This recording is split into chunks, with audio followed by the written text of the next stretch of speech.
33-year-old Ray Charles Tedtaotao Camacho is being held on $250,000 cash bail after he allegedly kidnapped a woman outside the Crown Bakery in Barrigada Monday morning. The horrific events were released in a magistrate's complaint today. Court documents state the woman exited the bakery around 5 that morning and got into her vehicle. As she started her car, Camacho, who was in the back seat, allegedly pulled her hair towards the headrest and demanded that she drive or he would kill her. The woman, who feared for her life, then drove onto Route 10 toward Manilao. Camacho allegedly repeatedly ordered her not to look at him and that as long as she complied, she would not be killed. She was then told to pull over along Route 10 and get out of the car. Documents state the woman struggled to get away as Camacho allegedly forced his hands down her shorts. She started running toward Route 10, but Camacho caught up to her when she slipped and fell. He allegedly punched her in the face and pulled her by the hair back to the car, where he then cut the seatbelts to tie her wrists and ankles. Camacho then is accused of digitally penetrating her genital area. When Camacho was finished, he put the victim on the floor of the back seat and asked if she had money.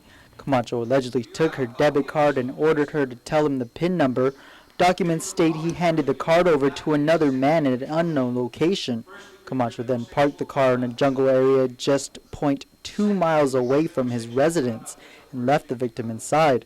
She eventually broke free from the restraints and drove to the Tedtaotao precinct. As reported, Camacho was picked up after CID and SWAT served a search warrant at his Jigo residence Thursday morning.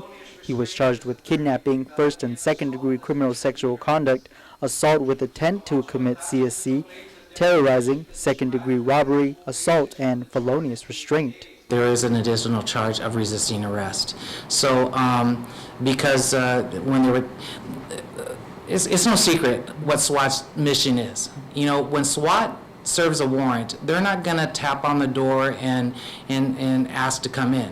You know, there's reason to believe that, you know, a crime has been committed and there's a job to be done. And so they're going to get in there and they're going to do that job. And if that means everybody goes down on the ground, they better go down to the ground.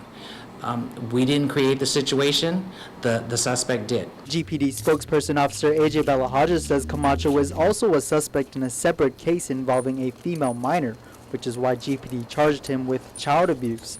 Assistant Attorney General James Collins made the recommendation he be held on a $250,000 bail. Beyond the extremely serious nature of the crimes which are charged herein, I would note Camacho's probationary status, his long and distinguished prior criminal record, and the fact that he is a registered sex offender according to probation. The Level 3 sex offender's criminal record dates back to 1998 when he was arrested for several family violence cases and criminal trespass. In 1999, he was convicted of third-degree robbery and in 2000, sentenced to 9 months for fourth-degree criminal sexual conduct. Between 2004 and 2009, Camacho was arrested multiple times on charges of robbery, assault, and terrorizing. Last year, he was arrested for impersonating a police officer. Meantime, Camacho is scheduled to return to court for a pretrial conference on October 29th. Reporting for Guam's News Network, I'm Nick Delgado.